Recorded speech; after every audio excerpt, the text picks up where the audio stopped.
Bismillahirrahmanirrahim. Alam nashrah laka sadrak wa wada'na 'anka wizrak alladhi anqadha dhahrak wa rafa'na laka dhikrak fa inna ma'al usri yusra fa idza faraghta fansab wa ila rabbika farghab. Bismillahirrahmanirrahim. Alhamdulillahirabbil alamin. Wassalatu wassalamu ala asyrafil anbiya wal mursalin sayyidina wa maulana Muhammadin wa ala alihi wa sahbihi ajma'in, amma ba'd. Ini sesuai dengan arahan Ustaz Mahmudi, kita melanjutkan pada kitab Nasoihul Ibad. Kitab Nasoihul Ibad karyanya Syekh Nawawi Banten. Beliau yang mensyarahi kitab milik Ibnu Hajar Al-Asqalani, yaitu Syekh Nawawi Banten. Syekh Nawawi Banten dulu, kalau seperti saya ini, dulu belajar sama Kiai di Singosari. Kiai Ghazali itu murid dari Lirboyo. Lirboyo itu belajar ke pendirinya, yaitu Yai Abdul Karim. Beliau ini dulu belajar ke Mbah Khalil Bangkalan. Sedangkan Mbah Khalil itu belajar langsung dari Syekh Nawawi Banten. Jadi urutan-urutan dari sanad keilmuan kitab Nasoihul Ibad. Bismillahirrahmanirrahim. Alhamdulillahilladzi ja'alal ilma arfa'a sifatil kamaliyah. Segala puji bagi Allah yang menjadikan ilmu sebagai sifat yang tertinggi. Sini Syekh Nawawi memuji bahwa ilmu merupakan salah satu sifat yang luhur. Wa asyhadu an la ilaha illallah wahdahu la syarikalah alladzi khassa man syaa min ibadi bil ma'athiril hikamiyah. Lalu beliau melanjutkan, kita perlu bersyukur apabila di dalam kehidupan ini Allah memberikan kita hikmah-hikmah. Jadi kalau kita di dalam hidup ini menjadi orang yang bijaksana, mendapatkan ilmu-ilmu hikmah, ini adalah sesuatu yang patut kita syukuri. Wa asyhadu anna Muhammadan abduhu wa rasuluhu alladzi khassahu Allahu bi jami'i kamalatil ubudiyyah. Teladan utama di dalam masalah ibadah adalah Rasulullah sallallahu alaihi wasallam. Beliau di sini disampaikan beliau adalah orang yang memiliki keluhuran terkait kamalatil ubudiyah, ibadah yang paling sempurna. Wa sallallahu ala sayyidina Muhammad alladzi mala'allahu qalbahu sallallahu alaihi wasallam min jalalihi al-a'la jalla wa ala wa ayyanahu sallallahu alaihi wasallam min jamalihi al-asna fasara sallallahu alaihi wasallam masruran mansuran. Rasulullah Shallallahu Alaihi Wasallam ini senantiasa oleh Allah diberi solusi-solusi di dalam menjalani kehidupan maupun dakwah beliau. Wa ala alihi wa ashabihi wassalikin ala nahjihi fanalu khairan wafir. Sudah menjadi adat kita kalau memulai sesuatu ada bacaan Bismillah hamdalah, lalu ada sholawat baik kepada Rasulullah maupun kepada para sahabatnya. Amma ba'du fayaqulul murtaji wafrul masawi Muhammad Nawawi bin Umar Al-Jawi. Ini nama beliau. Orang yang mengharapkan rahmat Allah, yang berharap dosa-dosanya diampuni, yang bernama Muhammad Nawawi bin Umar Al-Jawi. Ini nama beliau. Terkenalnya Al-Jawi, walaupun aslinya kita kalau orang Indonesia lebih populer menyebut beliau Al-Bantani, yaitu dari Banten. Walaupun faktanya beliau itu Al-Jawi. Jawi itu Indonesia atau Nusantara. Hada syarihun wada'tuhu 'ala al-kitab al-mustamil 'ala al-mawa'idh lil-'allamah al-hafidh asy-syekh Syihabuddin Ahmad bin Ali bin Muhammad bin Ahmad asy-Syafi'i asy-Syahid bin Hajar al-Asqalani thumma al-Misri taghammadallahu bi rahmati amin. Kitab ini merupakan penjelasan dari kitab karya Ibnu Hajar al-Asqalani. Isinya tentang nasihat-nasihat mau'idhah. Di dalam Al-Quran aslinya mau'idhah itu artinya adalah nasihat yang lembut. Jadi yang namanya nasihat itu kalau dilakukan dengan keras atau kasar, sekalipun isinya itu benar, tapi orang tidak jadi mau melakukan gara-gara tidak simpati terhadap tata cara memberikan pesan. Makanya hadirin rahimakumullah, walaupun sama-sama nahi mungkar, kalau nahi mungkar dilakukan dengan cara-cara yang santun, cara-cara yang baik, itu lebih membekas daripada yang dilakukan dengan cara-cara kasar. Buktinya di Indonesia ini dikuasai orang Hindu Buddha itu 10 abad. Mulai abad ke-4 sampai sekitar abad 13-14 itu yang menguasai kerajaan Hindu Buddha. Islam itu masuk di Indonesia hanya sekitar 5 abad, 4 abad. Setelah itu muncul lagi golongan non-muslim, yaitu penjajah, golongannya Portugis, Belanda, dan yang lain-lain, itu sekitar 4 abad juga. Jadi dipengaruhi Hindu Buddha 10 abad, dipengaruhi Kristen selama hampir 5 abad. Tapi ternyata di Indonesia ini lebih memilih mayoritas adalah orang Muslim. Nah, ini manfaat daripada tadi dakwah yang dilakukan secara santun oleh para wali, sehingga sekalipun ada agama baru, tetap nenek moyang kita dulu bersikuku beragama Islam, tidak mengikuti agama penjajah dan yang lain. Jadi yang perlu kita syukuri. Hadirin rahimakumullah, judul kitab ini adalah Nasaihal Ibad, nasihat hamba Allah. Ad-dinun nasihah. Nasihah ini artinya ketulusan. Nasihat itu artinya tulus. Jadi agama itu adalah sebuah ketulusan, bukan paksaan. La ikraha fiddin. Bagaimana cara membuat anak kita ini menjalankan agama tidak merasa terpaksa? Itu salah satunya kalau terbiasa. Kalau anak sejak kecil sudah dibiasakan bangun sebelum subuh misalnya, maka tanpa ada paksaan sekalipun, si anak tadi itu akan secara otomatis bangun sebelum subuh. Ini namanya pembiasaan. Jadi ada pemaksaan yang bersangkutan tidak merasa kalau dipaksa. Aslinya kan anak itu kan dipaksa bangun sebelum subuh. Tapi kalau sudah dibiasakan sejak kecil, maka ketika masuk usia sekian tahun, bangun sebelum subuh tidak menjadi sebuah keterpaksaan. Ya biasa saja, kayak biasa lagi. Jadi salah satu cara agar menjalani agama itu tidak terpaksa melalui pembiasaan. Lalu subjudulnya, anak judulnya adalah Fi bayani al-fadhi mumbihatin alal isti'dad liyaumil ma'ad. Nasaihul ibad, penjelas kitab peringatan menyangkut persiapan menuju akhirat. Jadi judul kitabnya itu persiapan menuju hari akhirat.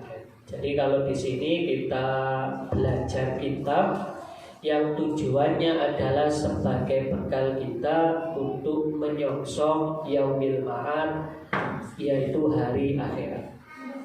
Wa as'alullahal karim ayyanfa'an bihil muslimin. Semoga kitab ini bermanfaat bagi seluruh umat muslim. Wa yaj'alahu dzakhiratan ila yaumiddin, amin. Dan semoga kitab ini menjadi koleksi pahala yang nanti bisa diperoleh saat di akhirat, termasuk saat kita seperti ngaji ini. Karena ngaji ini isinya rata-rata adalah hadis, maka semoga kita selain juga dapat pahala mengaji, kita juga dapat pahala mahabbah Rasulullah Sallallahu Alaihi Wasallam. Nah, isi kitabnya apa? Bismillahirrahmanirrahim. Wa tusannu 'inda ibtida'i kulli umurin ghaira muhkirat.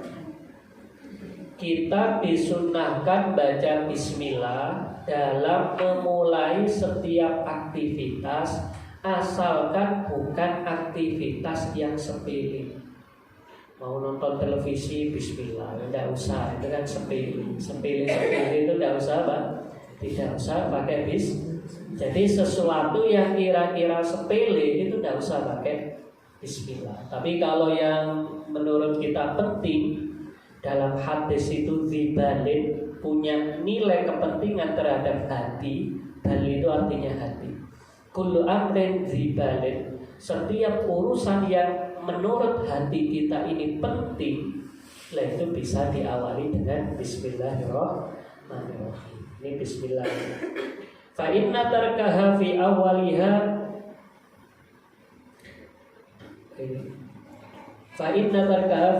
awwaliha atabiha fi asna'iha fi qouli bismillah fi awwalihi wa akhirih.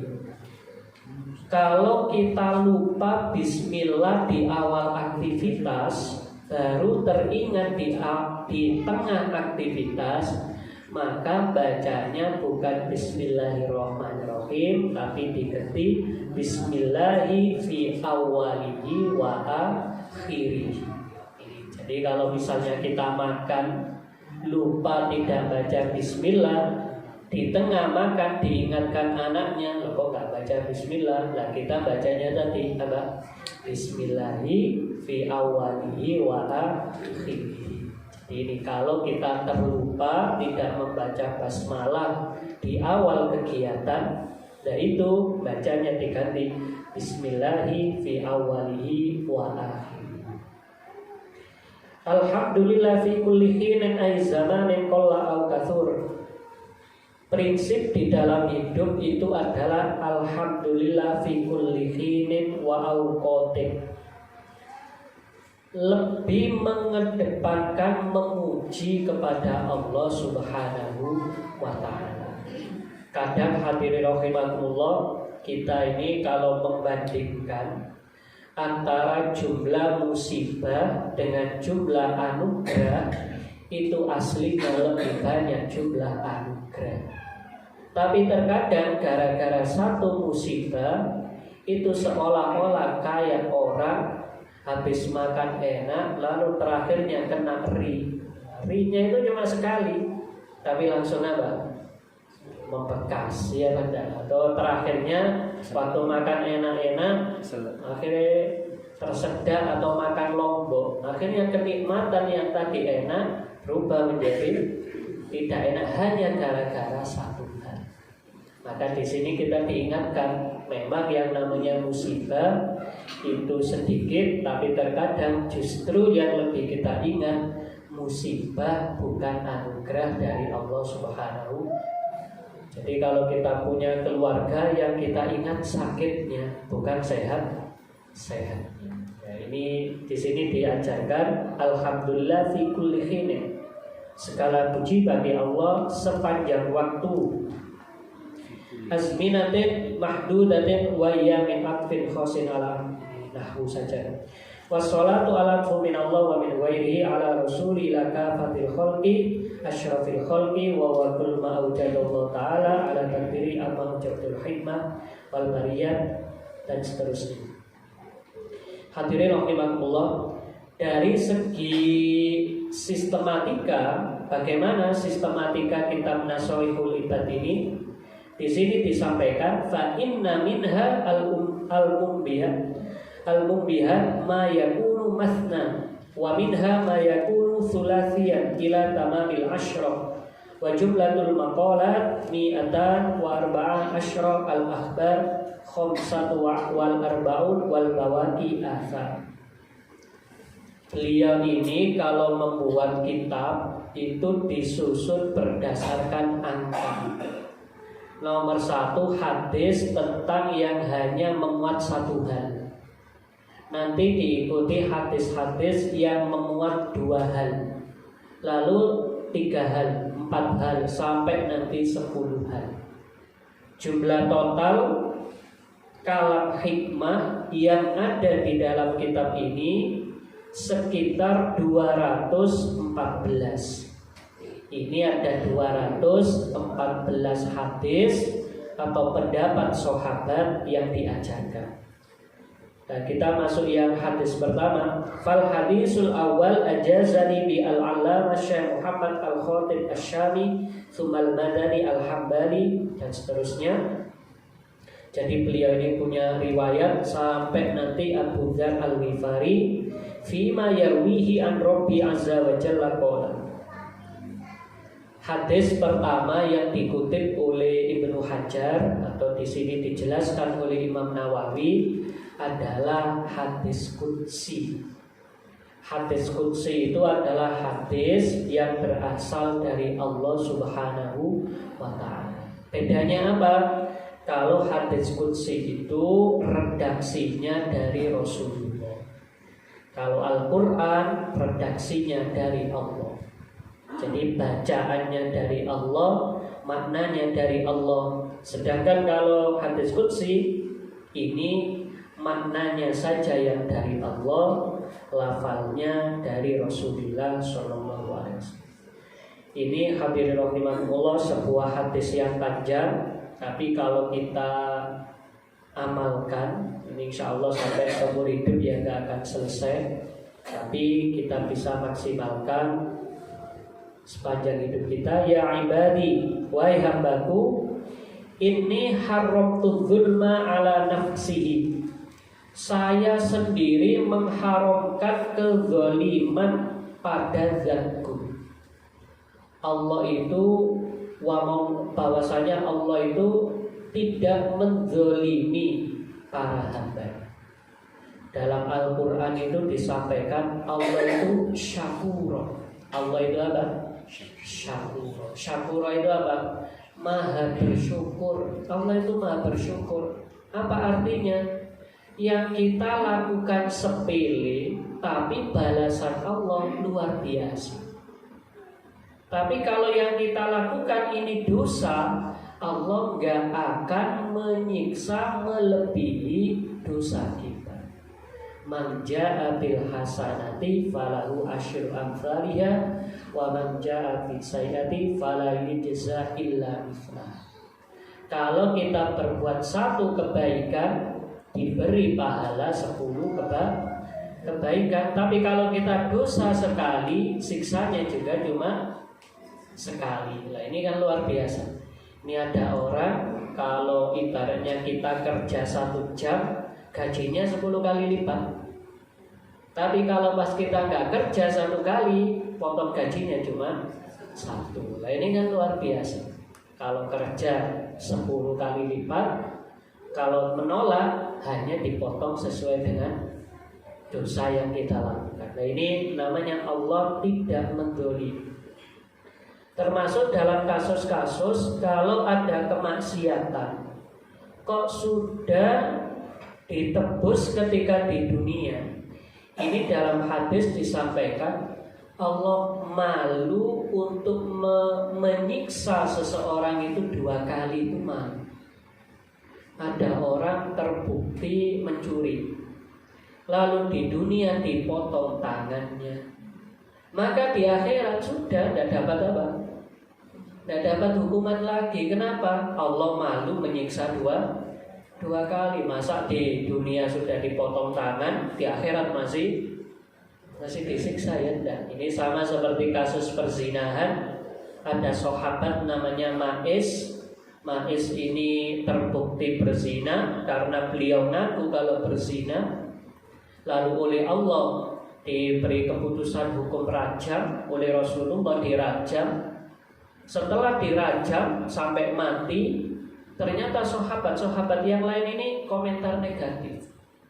Oh itu loh si Ma'is adalah pezina, si Ma'is pezina.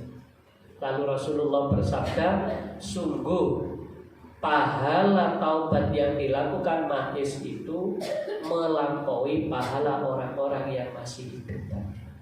Ini berarti apa? Taubatnya diterima oleh Allah Subhanahu wa Ta'ala. Sehingga walaupun beliau itu berzina, tapi ketika nanti di akhirat tidak disiksa lagi. Nah, ini termasuk Allah tidak zalim kepada hambanya. Wa ja'altuhu bainakum muharraman.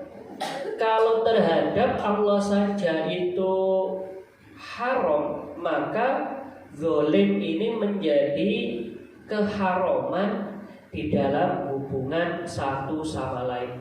Fala tadzalamu, jangan saling mendolimi. Ini ya pesannya Al-Quran apa? Jangan saling mendolimi. Ini kalau bisa jangan saling mendolimi. Kalau di dalam Al-Quran yang pernah saya sampaikan juga, bahwasanya di dalam menyikapi kezaliman, itu di dalam surat An-Nahl, di dalam surat An-Nahl ini cara menyikapi kezaliman.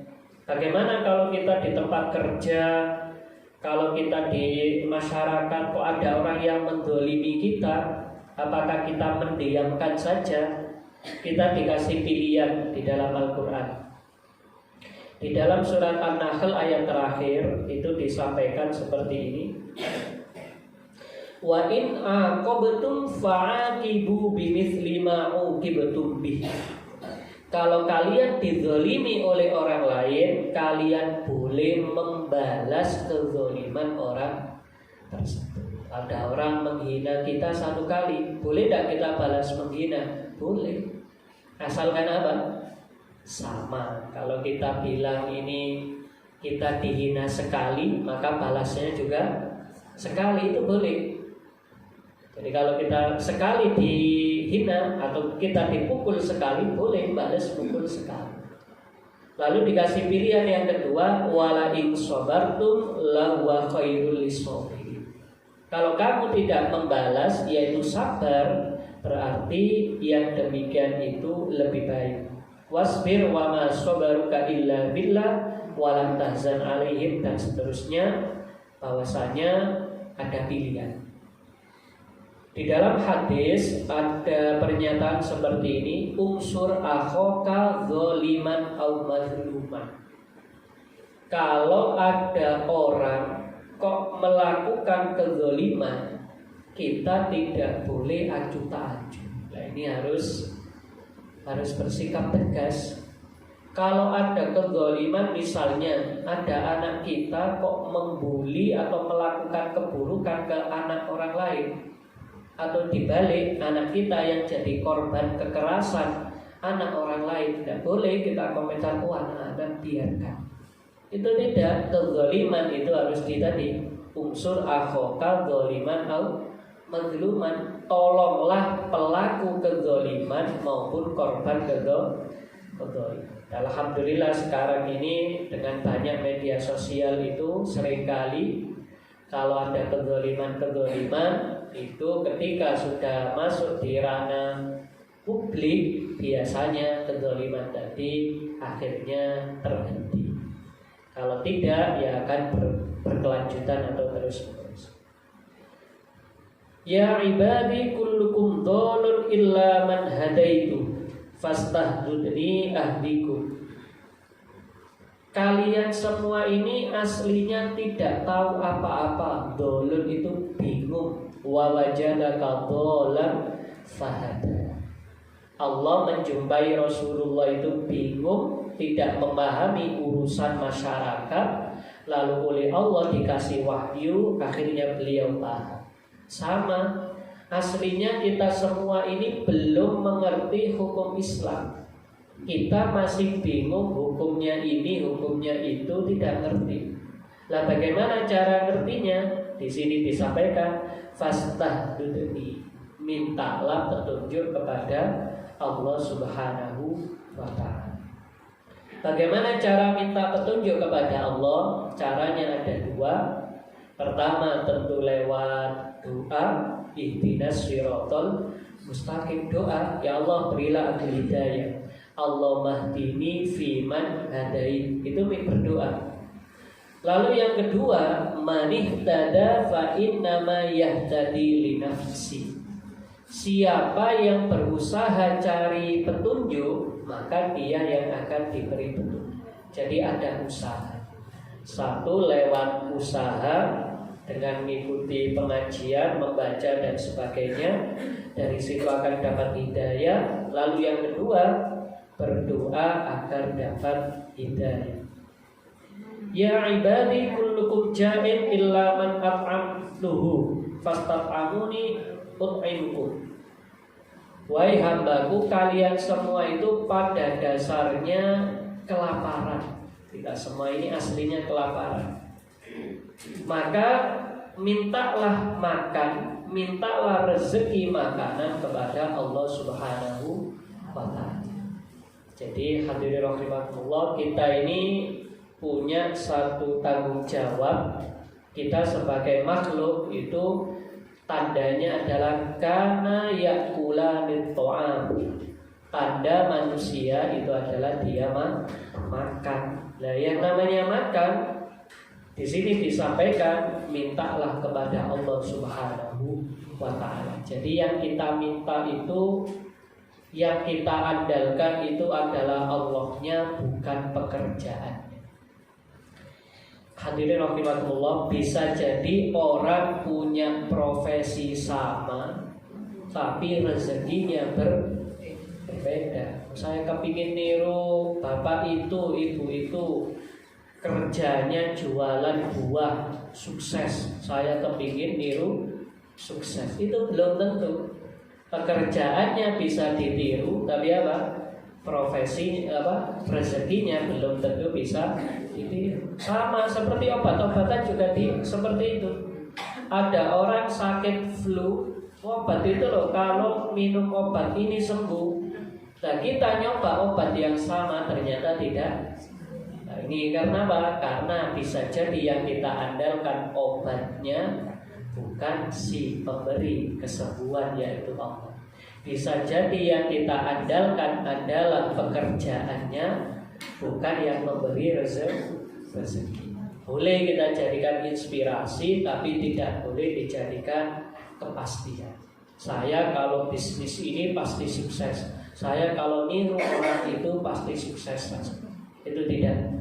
Dalam Al-Quran disampaikan fadtahu indallahir rizq, carilah rezeki di sisi Allah. Ini mintanya kepada Allah. Lalu ya ibadi kullukum arun illa man kasautuhu fastaksuni aksukum. Wahai para hambaku, kalian itu pada dasarnya tidak memiliki pakaian, maka mintalah pakaian kepadaku.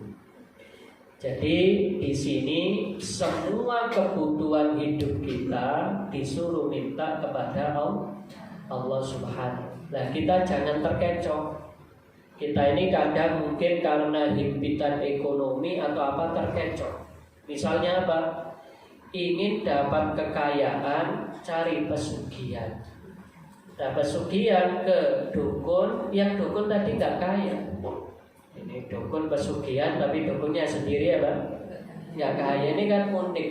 Cari kepingin kaya, tapi ternyata apa? Dukunnya sendiri tidak kaya. Gimana? Dia sendiri nggak kaya, kok kita nyari kekayaan ke dia. Ini kan sesuatu yang ya tadi gara-gara kita bingung, tidak tahu masalah, akhirnya tersesat seperti itu.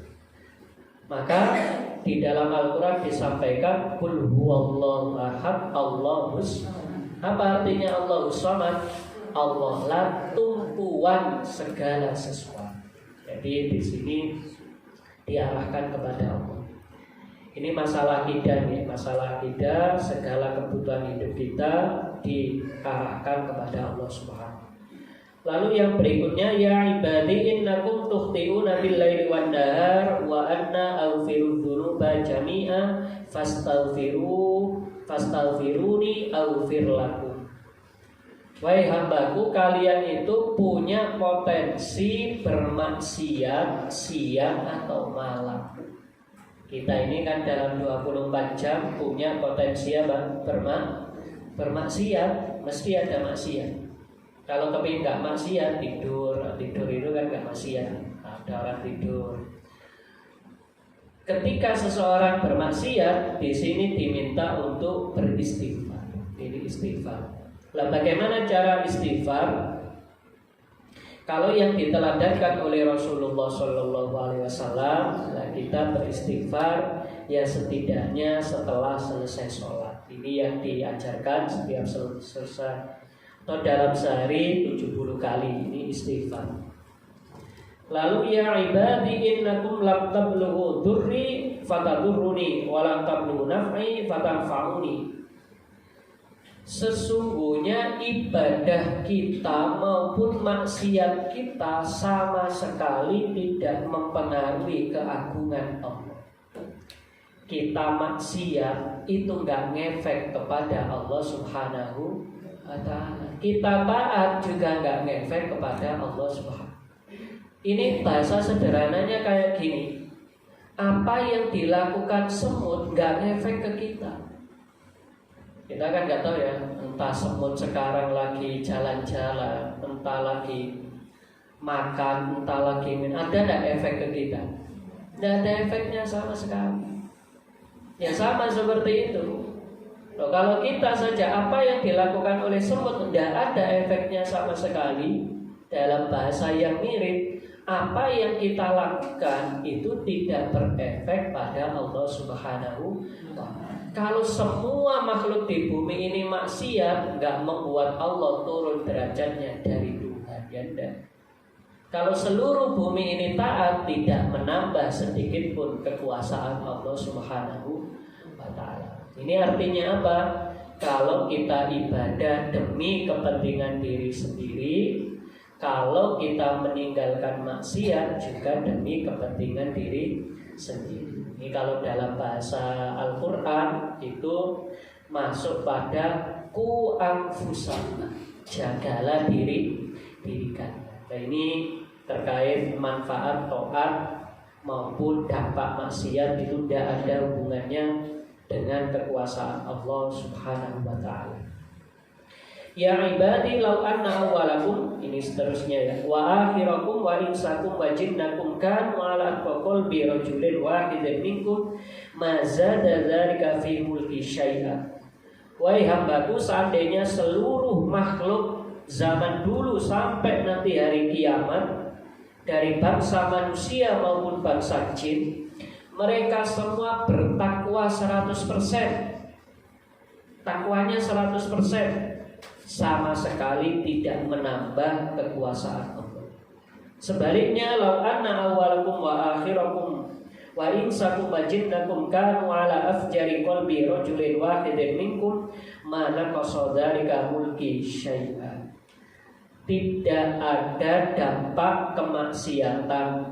Ini ada dua nih. Dalam Quran itu disampaikan wahadainahun najdain. Hidup itu ada dua. Ada takwa, ada fujur. Kalau takwa ini berarti sesuai aturan. Kalau fujur itu melenceng dari aturan. Ini hadis tadi menyampaikan ada dua kategori manusia. Ada manusia yang hatinya takwa dan ada manusia yang hatinya melenceng. Selanjutnya hadirin rahimakumullah, ya ibadi law anna awwalakum wa akhirakum wa insakum wa jinnakum qamu fi sa'idin wahidin fas'aluni fa'utiyat kullu wahidin mas'alatan ma naqasa dzalika mimma 'indi illa kama yanqusul mukhayyam ila bahra.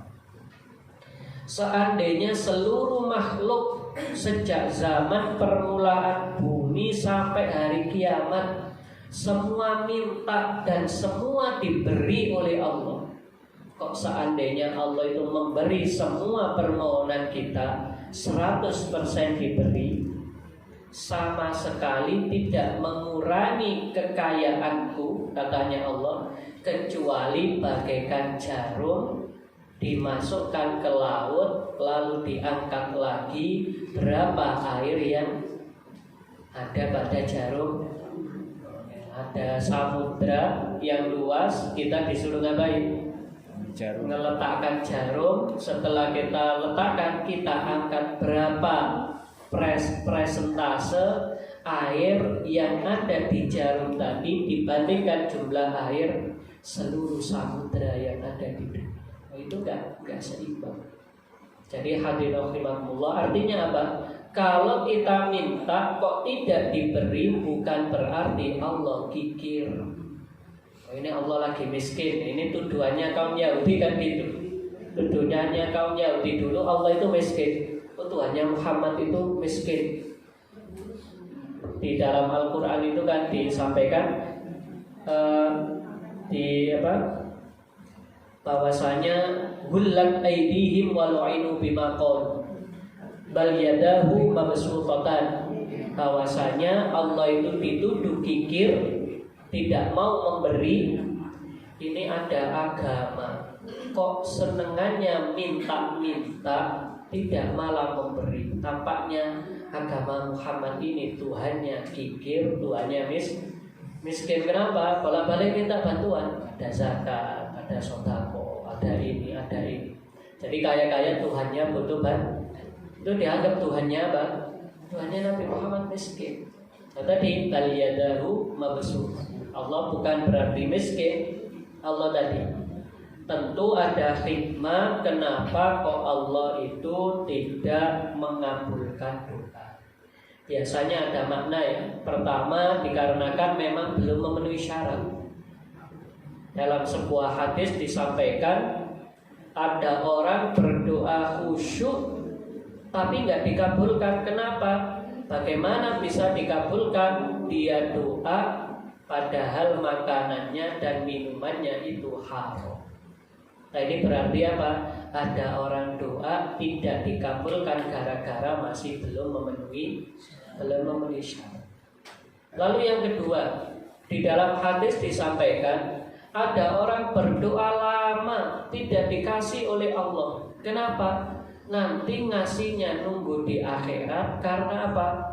Eman-eman kalau hanya dikasih di dunia yang sekian, lebih baik diberikan saat di akhirat daripada menikmati kenikmatan di dunia misalnya 60 tahun. Lebih baik nanti di akhirat status surganya dinaikkan dan itu bisa selama-lamanya. Jadi ada orang yang tidak dikabulkan doanya karena Allah ingin apa? Menunda pemberiannya, disimpan untuk di akhirat. Ada orang doa haji sampai wafat gak haji-haji, padahal doanya mulai kecil sampai wafat selalu tadi doa ingin, tapi sampai wafat gak haji. Apakah ini lenyap doanya? Tidak. Nah, ini nanti berubah menjadi pahala saat di akhirat. Nah, seperti ini. Nah, ada yang karena tadi tidak dikabulkan gara-gara oleh Allah. Atau yang ketiga, diberikan tapi waktunya tidak saat itu juga. Dulu Nabi Ibrahim itu berdoa, ya Allah jadikan seorang Rasul di tanah suci ini. Nabi Ibrahim yang doa. Lalu lahirnya Nabi Muhammad itu hampir berjarak 2.500-an tahun. Ini doanya Nabi Ibrahim. Doanya tahun sekian, terkabulkannya hampir 2.500 kemudian baru terkabul. Nabi Zakaria itu doa terus kepingin punya anak. Sampai usia 90-an itu berdoa terus, gak punya anak. Tapi di ujung-ujung usia 9, diperkirakan 99 tahun atau berapa, baru punya. Ini Nabi. Jadi ada yang dikabulkan tapi apa? Waktunya yang bukan saat waktunya masih lama. Banyak ragam. Dan ada lagi yang diberi oleh Allah lebih dari permintaan. Mintanya 1, oleh Allah dikasih 3. Ini doanya Nabi Ibrahim. Nabi Ibrahim itu mintanya 3, oleh Allah dikasih 5. Ini dalam kisah-kisah di dalam doa. Jadi yang namanya doa itu variasinya banyak, tapi yang pasti kalau Allah belum mengabulkan doa kita, itu bukanlah berarti Allah miskin atau Allah itu kikir. Dan akhirnya hadis ini ditutup, ya ibadi innama hiya a'malukum uhsiha lakum ufikum iyyaha faman wajada khairan falyahmadillah wa man wajada ghaira dzalik fala yalumanna illa nafsa. Barang siapa berdoa maka itu tergantung amalannya, dan Allah menghitung setiap amalan, dan Allah akan memberikan balasan secara utuh pada setiap amalan kita. Barang siapa dapat balasan yang baik, bersyukurlah kepada Allah. Barang siapa yang menjumpai tidak baik, maka koreksilah diri sendiri. Ini hadisnya ya. Kalau kita dapat kebaikan, disuruh apa? Bersyukur kepada. Tapi kalau yang kita dapatkan bukan kebaikan, maka perintah hadisnya, jangan engkau kecam kecuali dirimu sendiri. Jadi kalau kita kena musibah, kena hal-hal yang negatif, jangan nisbatkan itu takdir Allah. Itu kurang bagus ya. Semua takdir Allah. Tapi kadang kita ini masyarakat, kalau baik kita tidak sebut takdir, kalau buruk baru disebut takdir Allah. Jadi kalau ada orang gagal menikah, itu sudah takdirnya. Tapi kalau sudah menikah, itu tidak ingat atau tidak diingat kalau itu juga takdir Allah Subhanahu wa taala. Ini beberapa hikmah yang semoga apabila kita perdalam maknanya, ini banyak sekali pelajaran-pelajaran akidah, pelajaran akhlak yang ada pada hadis pertama tersebut. Ini sebagai tema, tapi untuk diskusi, untuk tanya jawab, dipersilakan kalau jenengan ada tanya-tanya apa tentang masalah fikih atau tentang masalah akhlak, akidah atau masalah apa yang terkait Islam, kami persilakan. Monggo. Nggih, monggo. Niki wonten istilah setannya orang mukmin itu gurus-gurus nanti. Nah kalau setannya orang kafir lemu-lemu, ini maksudnya kesundi. Ya. Mungkin ini saya belum ngecek hadisnya, belum tahu hadisnya secara langsung ya.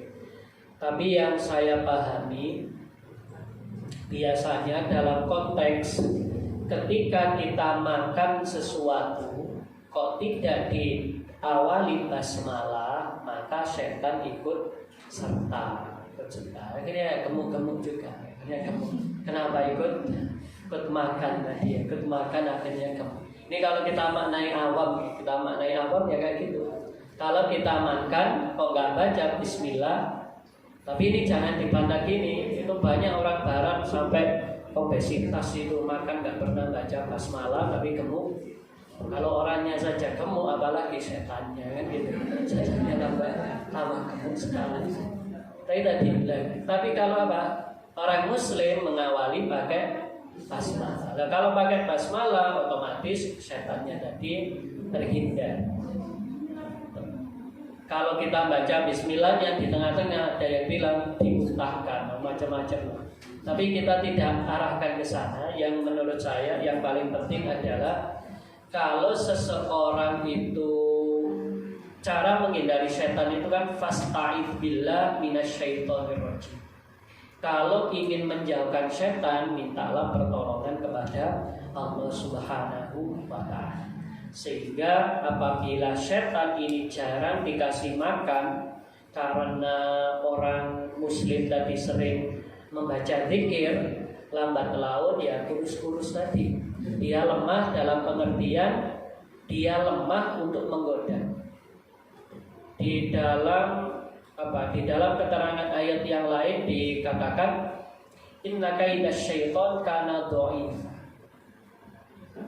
Rekayasa setan, godaan setan itu pada dasarnya lemah. Kenapa kok lemah? Karena imunitas dari orang mukminnya kuat. Karena selalu zikir kepada. Jadi sekuat-kuatnya setan, kalau ibaratnya setan itu virus, ketika imun orang mukmin ini kuat, maka akan terasa lemah. Tapi dibalik, virus yang lemah sekalipun, ketika imun seseorang itu lebih lemah, maka dia akan terpengaruh. Ini masa digoda setan sedikit saja sudah langsung itu. Kenapa? Ya karena masalah tadi. Mungkin itu kalau dikaitkan bisa dikarenakan tidak baca basmalah sehingga setannya ikut makan, atau kita maknai yang kedua, kalau orang jarang berzikir dan yang lain-lain berarti dia mengambil banyak nutrisi atau ini dari orang yang tidak berzikir tadi, sehingga kemudian selalu dapat asupan. Terus mungkin makanya ada istilah nih nopo saya itu nopo boten nih. Ayo mateni setan. Lho nopo setan itu saged mati. Setan itu di dalam Quran yang saya ketahui di salah satu janji Allah, ya Allah, saya ingin menggoda manusia minta kesempatan sampai hari kiamat. Itu dalam Quran. Jadi setan ini oleh Allah dikasih fasilitas boleh menggoda manusia sampai hari tanpa merasakan kematian. Itu ibaratnya ilmuwan itu sudah ngalah-ngalahkan profesor, menggodanya sejak zaman Nabi Adam sampai sekarang 6.000 tahun pengalaman menggoda. Itu sangat pakar itu, sangat pakar.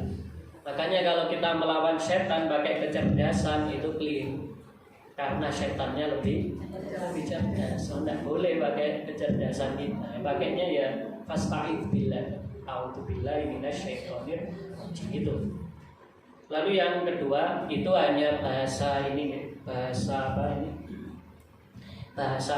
majas yang dimasukkan mematikan di situ, tampaknya adalah fungsinya. Misalnya ketika ada orang berzina, itu berarti dia mengikuti langkah-langkah setan. Tapi kalau ada orang menikah lalu melakukan hubungan suami istri, itu sama dengan membuat setan putus asa. Karena kepinginnya setan itu ngapain? Manusia disuruh berzina. Tapi kalau sudah masuk pernikahan, itu setan sudah nggak terlibat. Setan itu akan terlibat kalau hubungan laki-laki wanita itu masih dalam koridor non pernikahan, selain pernikahan. Apa itu dalam bentuk perzinahan, apa itu dalam bentuk kholwat, pacaran, itu masih ada peluang setan.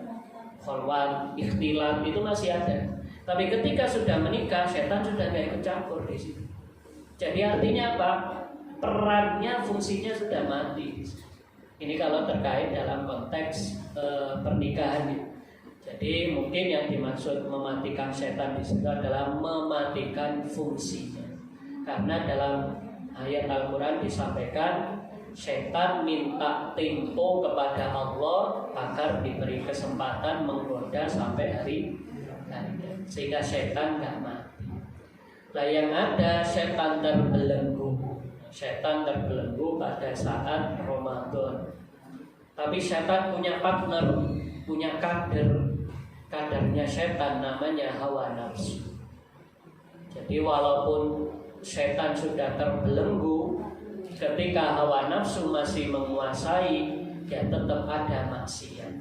Kenapa ada orang di bulan Ramadan ada yang nggak puasa? Itu bukan salahnya setan. Itu salahnya apa? Ya hawa nafsunya yang sudah dikader oleh setan. Sudah dikader oleh setan, akhirnya itu yang mempengaruhi. Dan sekali lagi nanti ada beda gini ya. Ada beda antara setan sama nafsu itu kalau di dalam ilmu-ilmu tasawuf dibedakan cara menggodanya. Kalau setan itu cenderung cara menggodanya itu pelan-pelan. Yang penting untung. Itu prinsipnya setan itu yang penting untung. Kalau kita sudah ngaji seperti ini, yang dikejar niatnya. Kalau niatnya benar, dicari yang lain. Yang penting nanti setan itu ada untung.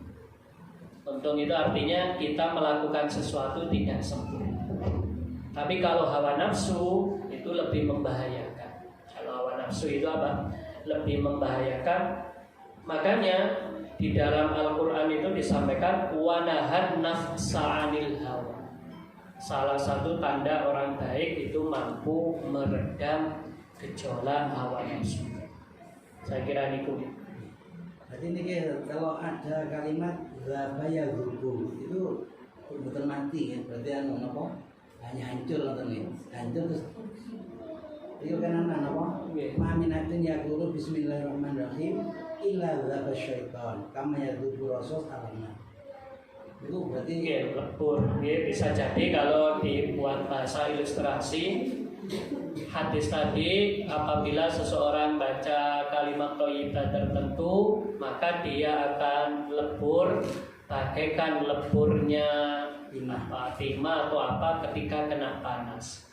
Tentu yang namanya lebur itu tidak musnah, hanya mungkin tadi beralih fungsi. Atau kalau kita sekarang kan banyak visualisasi film, di mana kita tahu seperti jin itu punya kemampuan berubah wujud. Dan bisa jadi setan tadi ketika kena kalimat-kalimat thayyibah dia berubah wujud. Tadi disampaikan istilahnya zaban ya bubu lagi. Berarti tidak sampai masuk mati. Kalau mati seperti ini tadi dikaitkan sama ayat Al-Quran atau sumber Quran, lalu dipadukan, kesimpulannya pasti itu tidak mematikan, tapi lebih ke arah tadi menghilangkan atau mematikan fungsi godaannya. Dia tidak lagi bisa menggoda. Karena yang namanya zikir itu kayak ini, biasanya ulama itu ngasih ilustrasi ini.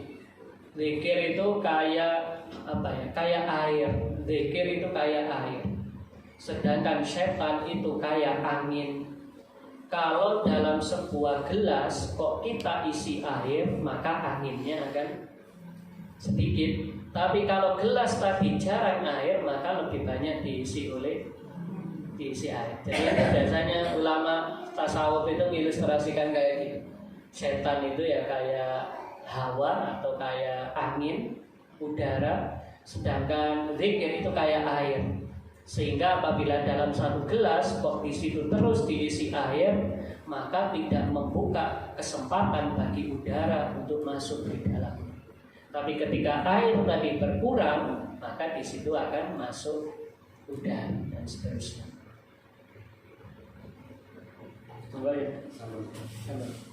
Dari Assalamualaikum warahmatullahi wabarakatuh. Katanya kalau setan itu misalnya kita membaca ayat suci Al-Quran itu tidak tergoda. Kenapa kalau kita sholat lalu kita tetapi setan itu selalu ingin menggoda kita. Kata kita sholat itu kita pikirannya kemana-mana, fokus gitu. Terima kasih. Assalamualaikum warahmatullahi wabarakatuh.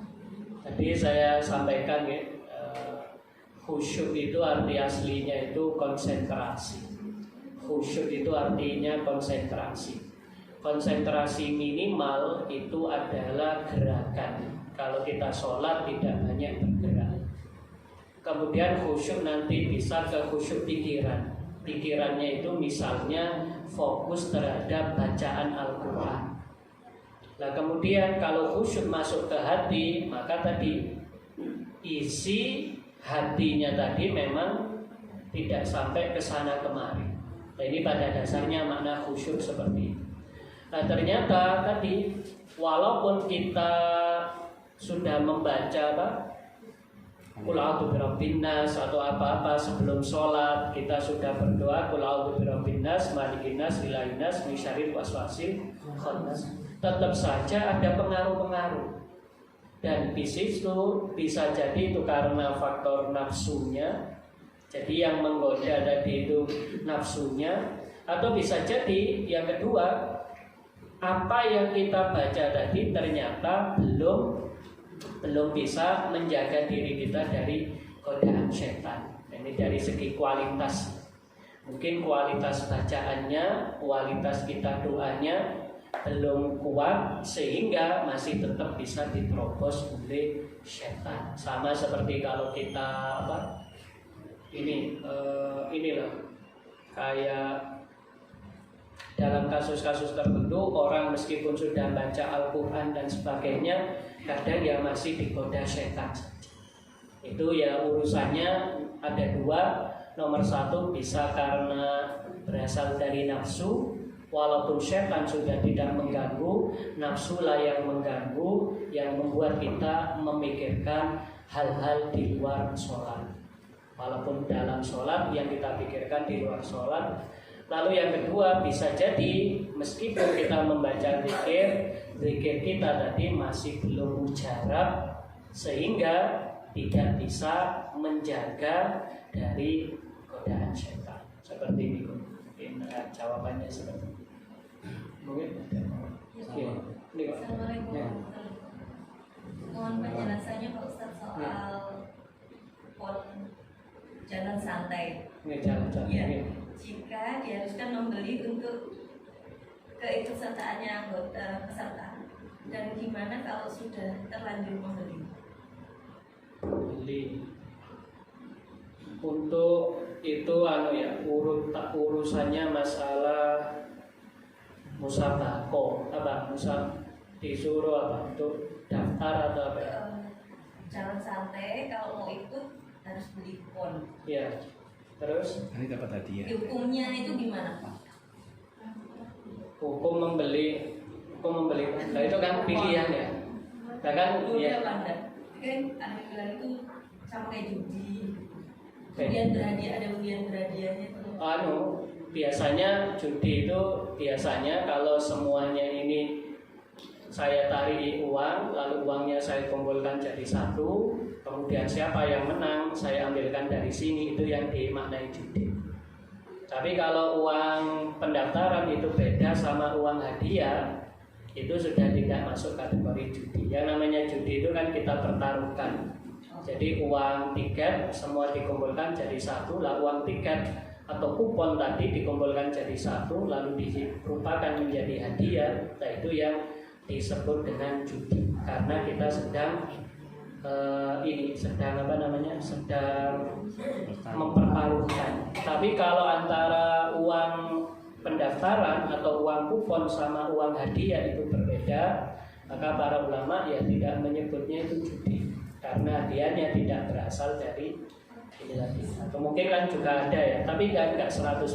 Mungkin ada sebagian yang diambil untuk, tapi nggak 100%. Di situ mungkin ada uang sponsor, ada usaha, ada dana donatur, itu sudah tidak masuk. Itu di dalam fikih musabaqah, perlombaan. Bismillahirrahmanirrahim. Alhamdulillahirabbil alamin.